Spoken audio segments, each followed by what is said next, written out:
Hey, it's the podcast guy. Sutton United Talk Time on podcast. It's the Sutton Podcast. And there it is! Sutton United of the GM Vauxhall Conference have put out First Division Coventry City, winners of the FA Cup themselves less than 2 years ago. And what a moment to enjoy for the fans of this Surrey side. They've had their moments before, but never one like this. But the whistle goes down. Delight for Sutton United. Sutton United, the National League, are through to the last 16 of the FA Cup. No longer English football's perennial non-league club. A 123-year crescendo reaches a new peak for Sutton United, who are promoted to the Football League for the first time.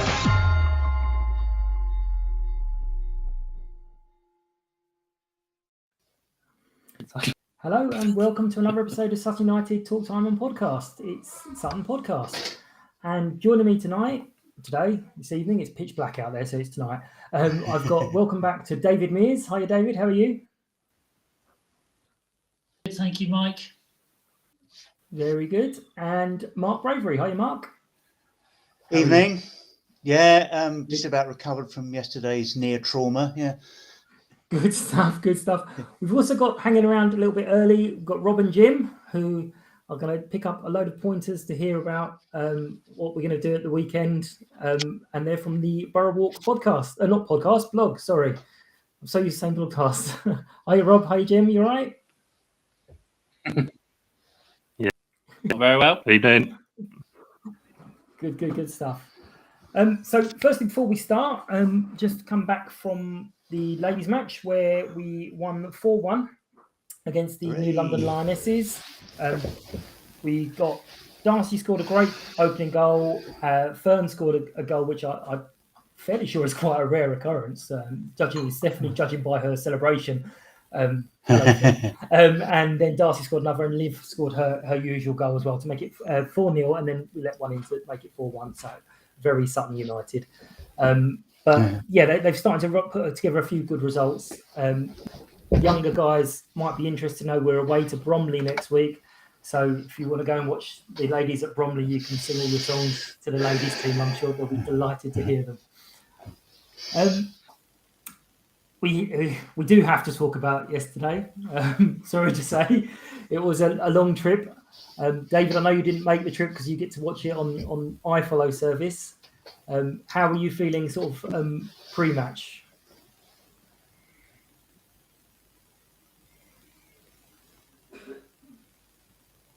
Okay, I'll move to you, Mark, because I'm not sure if David's hearing me. Okay. I was up there. It was a trip I was quite looking forward to. I enjoyed the previous trip up there, which was 3 seasons ago. But as we all know, I mean, there was a red card for Omar in the 3rd minute, which basically ruined the game as a spectacle, certainly for the away fans. And there seems to be a little bit of mixed opinion on that red card, but most people seem to think it was harsh and that a yellow would have been more justified in those circumstances. And once we went down to 10 men, we were obviously always up against it. Playing for 87 minutes plus stoppage time with a man down, and it was no great surprise that we ended up losing that game. A brave effort from the lads. We didn't stop trying, but certainly once Stockport went 2-0 up, there was only going to be one outcome really. Yeah, I don't know if you could come in, David, or not. Your connection showing is quite weak, so okay. I've obviously seen it back. The only thing I'd say on it is this referee, he's had, I think last year he averaged about 8.5 yellows a game and 0.8 of a red per game. And when you see him give out a yellow so early, because he booked their player, I think after about 10-15 seconds. To my mind, you've just got to behave yourself for a little bit. You've got to just think, okay, we can see what the ref's going to be. Don't do anything silly. Their manager's very kind, come out and said there was no malicious intent or anything like that. But the tackle was above the knee, so it did you can see why the ref gave it. And I think if it had been the other way around, we would have been screaming for it. Had the two roles would have been reversed.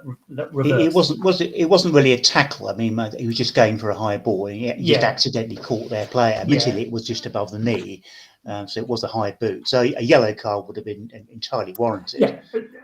Especially as the yellow earlier was for a similar-ish tackle, but it's difficult. David, I could hear you cough then, so maybe we can hear your thoughts now. Yeah, there's a bit of a problem with the connection there. Sorry about that. I think it's all been said, really. It was just a day to forget, basically, and move on to the next one. So it was just like life itself. There are good days and bad days, and it was a bad day. So it was clearly provoked by the sending off, and after that, very well. I mean, I thought Craig Eastman was brilliant. I actually got fixed on the fact that in the last minute, virtually, he was still running around like a crazy guy. I was really impressed by that. But what can you say? Just wipe it and move on to the next game, I think. Yeah, I mean, I've seen various different comments from various different people. I mean, we've got the same talk about people now sort of complaining that strikers aren't scoring enough. But I'm still of the opinion that if we get a striker that comes in and scores a load of goals in a few games, he won't be with us for very long, because it'll just be someone that will swoop in and buy them. And you look at Salford, they've got money. And Santi Thomas, he left them very, very quickly because he did well, and another club came in and took him. So we're never going to hold on to a great striker who scores loads of goals anyway.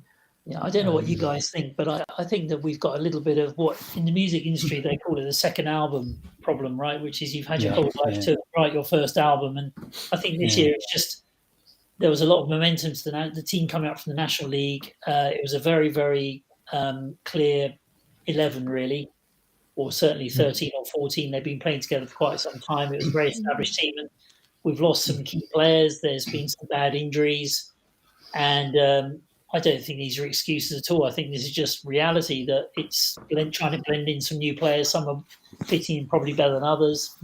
It all takes a bit of time, and I think they're doing pretty well, really. I mean, we're still, way off the relegation places. I don't see any real cause for concern. And I think, managers done an amazing job over the last few years. There's no reason to start panicking now. It's just you're bound to get some bad results, and we're not going to win every game. So it seems to me we just have to kind of keep going on, and I think we'll be fine.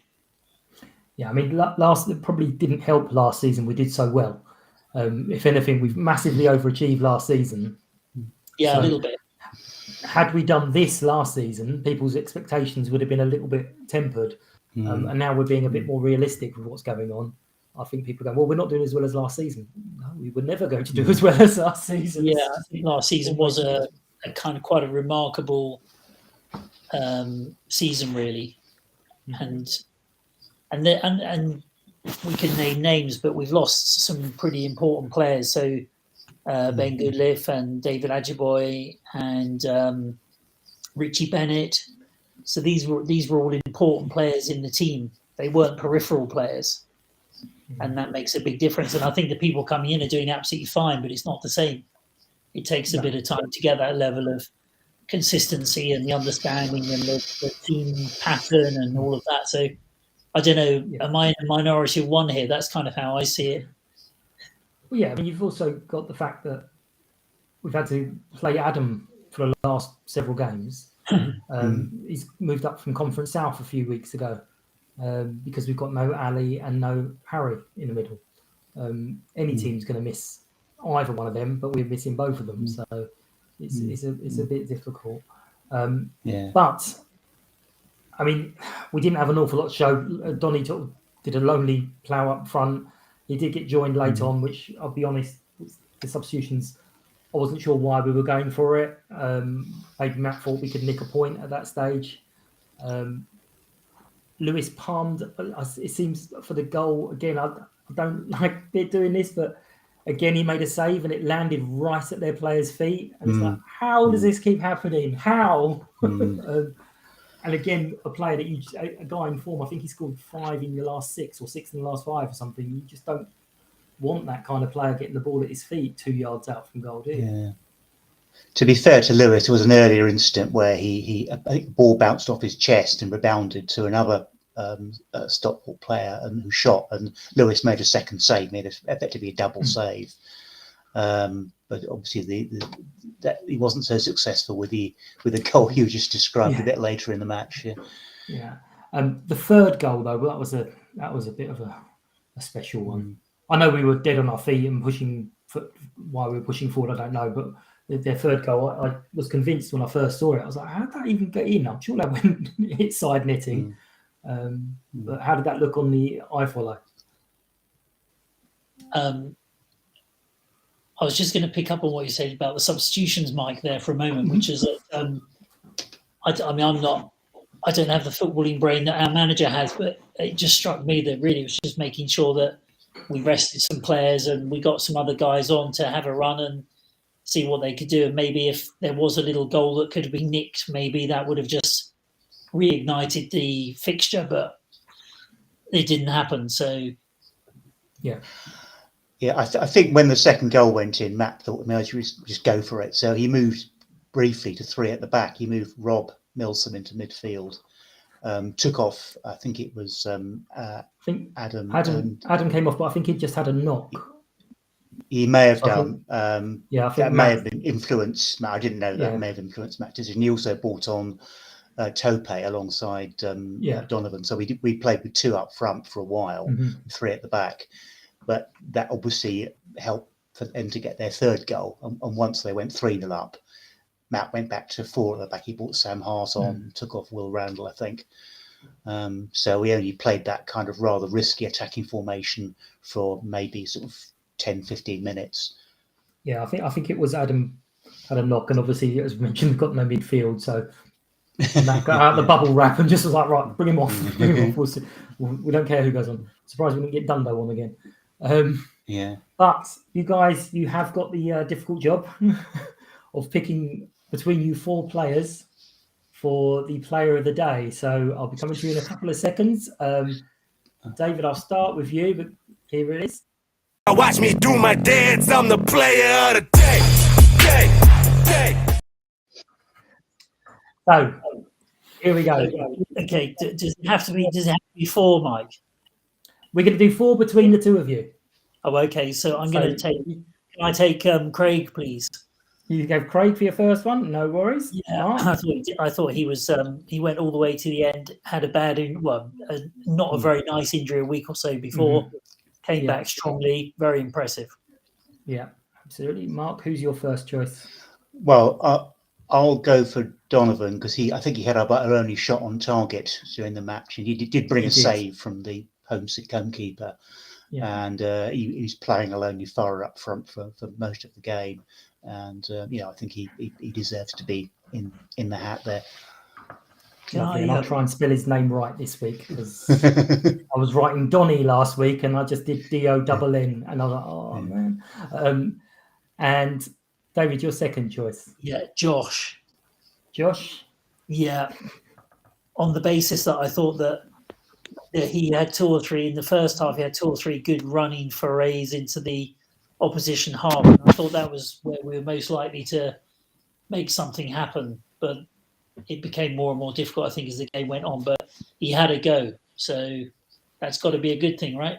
Yeah, absolutely, yeah. And then, Mark, you can finish off for me. Yeah, I'll go for the other white man, Will, because I think, both the white men did quite a lot running and, they were not getting a lot of joy, but they were making some forays into enemy territory. So I'll add Will. Perfect. So we'll leave it there. It was a difficult game. We don't need to keep hauling it over the coals and discussing it and whatnot. We'll just gently move on and quietly put that one under the do not discuss section. We do get a little. We thought there was going to be more outrage than that. That's why we're here. Nah, we don't do that here. No. You're looking for Arsenal Fan TV. That's what you're looking for. We're really not. We quietly sieve and then just move on. But yeah, we just see some like. Say again. No, we just seen stuff on Twitter where like certain people are very, very annoyed about the red card, so we didn't know if anyone else felt like that. Yeah, but no, it sounded like it might be a bit cut and dry, but yeah, it's a difficult one. I'm not convinced an appeal is going to work because when you look at the tackle back again, it doesn't look great, and the FA will only be looking at the tackle back again. Although their manager was very, very kind and came out and said he was like, well, do you know what? It wasn't a malicious one, so we might use that. But I don't know. I don't know how it would work. It's so difficult to get stuff overturned nowadays, though. It is, yeah. I mean, we did get one a while ago, but our cameras were on the right side of it. And what the manager and the assistant referee saw was totally different to what happened on the right side. It was when Craig got sent off against Northampton last year because there was a couple of players blocking the view and it did look bad, but our camera's on the other side. And it's like, actually, if you look at it from this angle, you can see it's nowhere near as bad. But gents, there's loads of little sound clips, and you've got a special one ready for you. Not just for you. No, it's for every away fan. That's not fair. It's every away fan. If you pass it in a song, I'll be very impressed. Basically, it's essentially, obviously, you support Farnborough, and we just want to know a little bit about yourself, what you do. Essentially, it's who are you?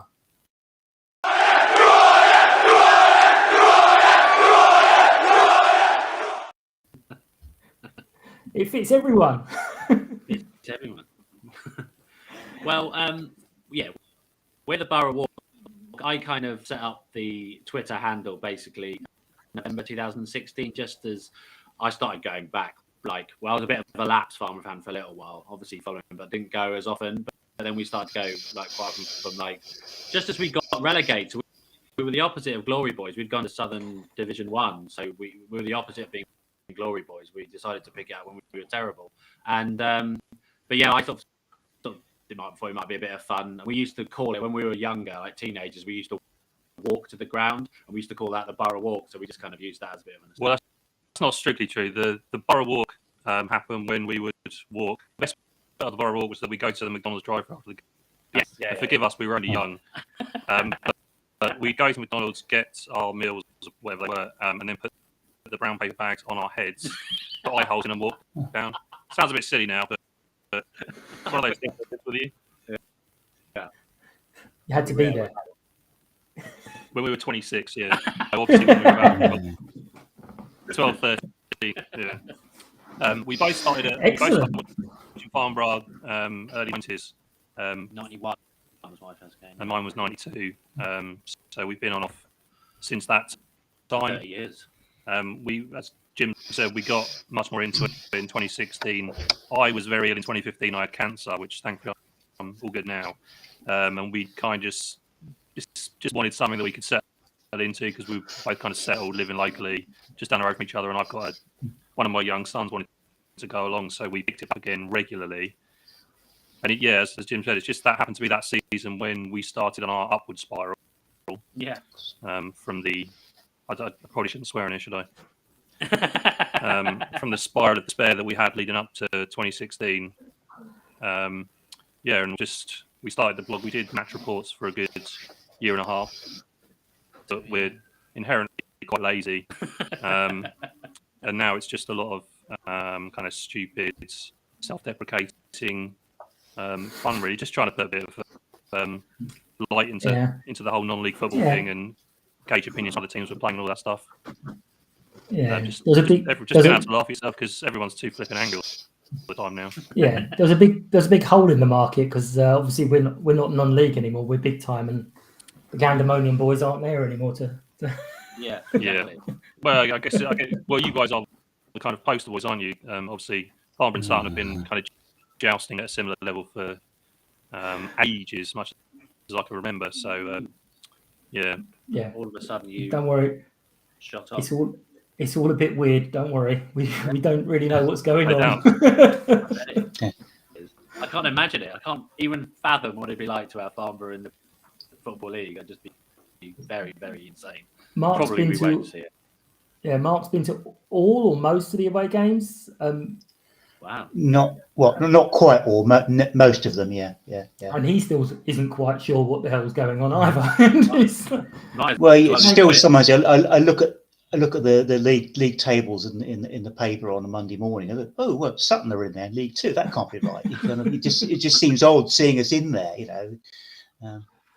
Yeah, I bet. And Mark, when you go around all these proper football stadiums, what's it like? I mean, the National League is a kind of stepping stone, isn't it? Yeah, between non-league and the Football League, because there are a lot of ex-league grounds in the National League. So if you've been in the National League for a while, you get used to going to places like Meadow Lane, big ex-league grounds. So there's not, in that respect, not a huge transition from being in the National League to being in League Two. But yeah, it is a different, obviously very different the National League. We haven't been there for 20 years. South, that's a lot different now to what it was. Yeah. Oh, there's you got to get back up into there because there's some real sulky teams in there. When you win a throw on against them, they get very upset. I bet. Yeah, I think you've seen it. Obviously, they were christened the belt. We're belt hunters. We're on the lookout. Yeah, absolutely amazing. I don't know, and we love it, obviously. Yeah, I bet. Have you been to that podcast with Nick Hancock called The Famous Sloping Pitch, where they hear the Oldham fan, and he just absolutely hates the fact they're in the National League. It's very funny to listen to him, like complaining about having to go to Woking and Dorking. It's a different world. You can remember them being in the top league, but it just says they're very unhappy about it. Very. Yeah, of course you would be. But as we've mentioned, we as well. Yeah, we are big time, and to celebrate that, you guys have done a shirt. I could hear. Yes. I could hear your tweet. In the club's defence. No. Oh no. It's actually the shirt sponsor. It's the guys that make the shirts. I think he got a bit overexcited. I don't know if he had a glass of wine or something and thought it would be a deer. I should a few shirts, but well, yeah, in fairness, if they come out half and half scarf, we're off. But is it a while or is it? Still makes it half. How long is it since you're in the first round? So we were last in the first round in 2003. But that was his final town as well. So it'll be that. It'll be for that reason that we played Arsenal. Yeah. So it'll be that kind of reason is why they're kind of doing it. And also let's say that. It's just also the first time we've been in the first round for FC. So I think they're probably trying to make it a bigger deal than most of the fans. I mean, we've got a lot of young fans now that are turning up, so they won't have a clue. They were probably barely born at that point when we, 15 years became. We started as Farnborough FC, so they probably won't have a clue. Some of them are about that old, so yeah, they won't know what it was like before. But they do walk around in the old Amanita red and white shirts and stuff. They're probably not really appreciating what that means now. But they tend to buy everything that's surrounding the club shop. It all gets hoovered up by the kids. Yeah, you see these random talking around in like Graham Westy-esque. There's even one who's got a Farnborough Arsenal flag that he waves at the home games. Yeah. It's positively bizarre. But gets them involved, doesn't it? Yeah. Someone gave that to me. They were I don't know why when we played Arsenal a few years ago, they thought they were being very kind and they went out to the hooky bloke in the trolley on the high street and bought me a Sutton Arsenal half and half scarf. And they were an older work colleague, and I kind of just had to sit there going, "Thank you, that's very kind of you. You shall never see the light of day again." Picture of me, and then set fire to it. No, it's not the picture. Yeah, there's no picture. So you got our Kenny, and then you promptly sent him out on loan. Yeah. So we don't even get him to come back to us. How's the season been going so far for you guys? So obviously we got promoted back in the last season. I guess we should say against the odds. Against the odds, very much so. And we managed to slide through the playoffs. Albeit it was down to the last day of the season as to who won the league. It was kind of way out of our hands on goal difference. But yeah, we screwed through the playoffs courtesy of one of Hayes and Yedding's players elbowing one of our in the face, and then now we play us. Now he plays for us. And yeah, what our manager kind of did was he's gone out and built kind of the All-Stars team from the division last season. Mm-hmm. So we bought Met Police's best 2 players. We got a couple from Hay, and then he's also brought in Kev Locko from Aldershot. Yeah. Obviously, Kenny came in as well, but he picked up an injury, and he's now at Aldershot, like you said. So the core of the team is the same as last season. And yeah, we've started really well. We just haven't been winning as many as we'd like to. Yeah. It's one of those things where I think we had 8 or 9 games down, and we had only a small number of points, but our goal difference was kind of the goal difference was we were only losing games by a goal, and this buzz phrase of fine margins was flying around left, right, and centre in the manager's post-match interviews. Missed 3 penalties. Yeah.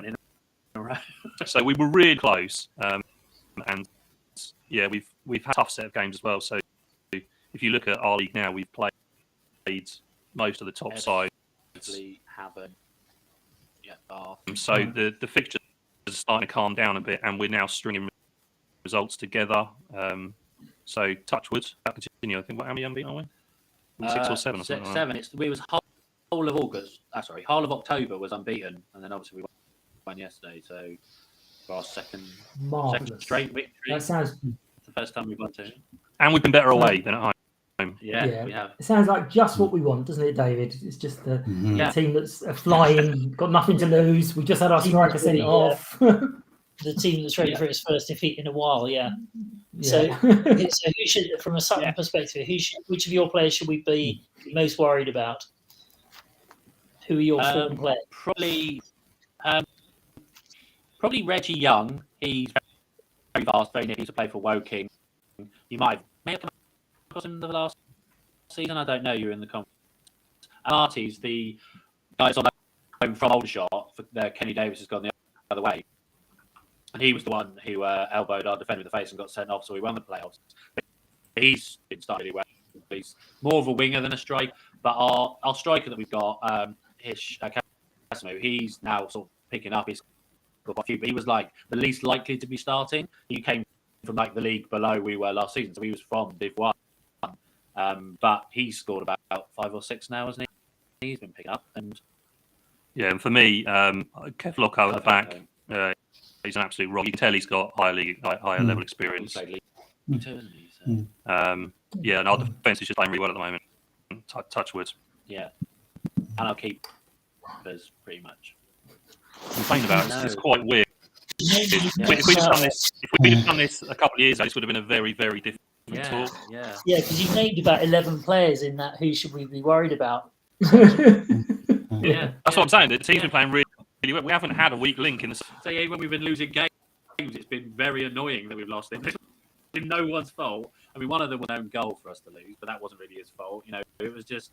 It's been the fine margins has been the buzzwords for about a month or so now. But yeah, we're undefeated now for a month, so we had a good FA Cup run. We've won a few. This is that was our first win though on Saturday against a team that was in the Conference South last season. All our other wins have either been from relegated or promoted teams. So. Yes, some weird. Okay. That was the first time. So that's excellent. It's another plus. So we're on the march, but we're not going to take the fact we're playing a League 2 team for granted. We don't. Anyone who's got big ideals, we were hoping for a cup upset, but you never know. I mean, the ground would have changed. I was looking at the stats earlier. We've won at Sutton since 1989. Oh, there you go. Omens are good. So we're long overdue one as well. I was going to say the ground's changed quite a bit since you guys were last here, hasn't it, Mark? It has, So you've got a brand new sort of away stand, and it's segregated. We have to do segregation now, which is just daft. And you've got a little bar area behind it. Everything it's all very, very posh, very big time. Yeah, it's only got a fan zone. Yeah. Yeah, we had a fan zone. We had our first fan zone pre-season at Dorking, and we rocked up, went into the fan zone, and I said to the steward guy, "Oh, can we get a beer and take it out to the pitch?" Because we were late, so it was about 5 to 3, He went, yeah, of course you can. So we bought the beers, went up, and he went, no, you can't come in here, mate. Yeah, no, So we you're, did go. you're not allowed to be in the pitch. That's why it's got to be the fan zones away, sort of hidden away from the pitch. But yeah, we had our first experience of fan zones at Wembley, and because I got up there early, one of the guys mentioned, "Oh, could you just take lots of pictures of the fan zone?" And I was like, "Yeah, it'd be great, it'd be marvelous." And I got up there and sort of stood there and went, "Basically, it's about 4 benches, a mobile bar, and a fenced-in area." And he was like, "This is a fan zone, is it? Right, okay. Whatever we do is going to be on a par with this at Wembley." And yeah, we get some grief about it, but basically it's somewhere to grab a drink and something to eat. So I always thought the term fan zone was slightly bizarre because who else is going to be there? Yeah, exactly. Somewhere to watch. The zone would have done. Yeah, the zone. Yeah, so my daughter's you were in the zone. Yeah. Yeah. A high school introduced an area of the school called the cool zone, and I was like, that was never going to work. I don't know what teacher sat there thought that up. Hey kids, it's the cool zone. Right. What are our predictions? We'll start with you, Mark. What do you reckon? Oh, I'm going to go for 2-0 to Sutton. Oh, you've gone big. Not that big. Fairness, we haven't lost goals, have we? Only one. Considering we don't score many goals, I think that's quite big. David, what do you reckon? It's going to be 3-1 to Sutton. Oh, my goodness. And we'll start with you, Rob. Go on. I'm going to go 2-2 and then back to ours. Okay, it's still goals everywhere. Yeah. And Jim?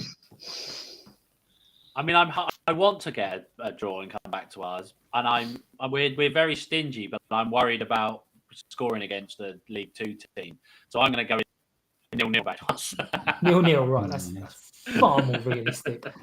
I think if it looks like it's 0-0 and we're heading into the last sort of 15 minutes, I think Matt's more likely to throw quite a lot at it to try and steal a win, just because we've got quite a small squad, and I mean they're tall, they're not short squad, limited squad. So I think we'll try and nick it. So I was going to go 1-0 Sutton. Probably an awful game, I can see all of these scorelines happening, to be honest. Yeah, and you'll be going off shaking your head, going, "How did we lose that game again?" And just have a tale of woe to cry into your special shirts. It'll It'll be more like, "Oh, this feels not good." Yeah, but the good news is you'll be able to get the shirts. You'll be able to get the shirts cheap in the club shop afterwards. Yeah. But that's the thing. Imagine if we win, then they'll have to do them again for the second round, whoever we get. Although that'll end up being someone non-league probably. We won't get anyone big. Exactly. It does feel like we got the first round and absolutely no one is talking about us. Yeah. Like you had to get a microscope out to see us mentioned on the BBC draw.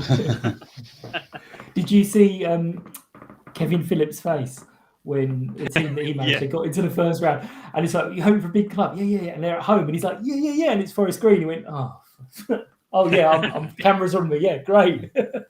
Yeah. Oh, they're going to bring 7 people. Woohoo! But the problem we've had as well is that obviously we were, obviously no disrespect, guys, but we were hoping for like one of the old top ends of the Football League, and then our closest neighbours, Bracknell, they were even closer to us to where the Bracknell is. So they were all they had showing videos around of when they obviously got drawn at home to Ipswich. It was it was a bit of an anticlimax, but Yeah, one of our strikers is on. He's on loan. On loan there, but he's cup tied, so he can't play against them. Yeah, because he scored, didn't he? Nice. For us. Nice. Excellent. Yeah. It's funny though, isn't it? Lovely. Because we are the top goal scorers in the FA Cup as well. Oh yeah, we are. We are the top goal scorers in the FA Cup. Yeah. Well, that's still in it. That's still in it. Yeah, because you did quite a big result in the last round, didn't you? Well, twice. It was 7-0, and before that was 5-1, wasn't it? 5-0. Swindon 5-1. 5-1, yeah. Swindon Supermarine. So yeah, we scored 12 in 2 in the FA Cup, but don't expect to get a deal. So yeah, that's why I think maybe 0-0. I mean, we're defensively, we're pretty good, so I wouldn't be surprised. Or whether you'll nick here.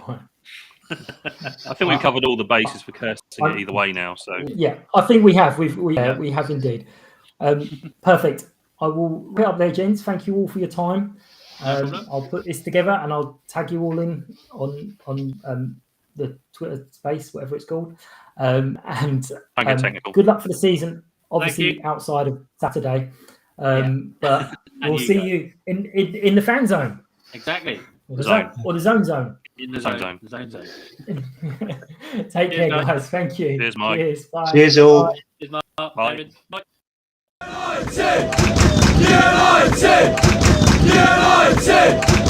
United!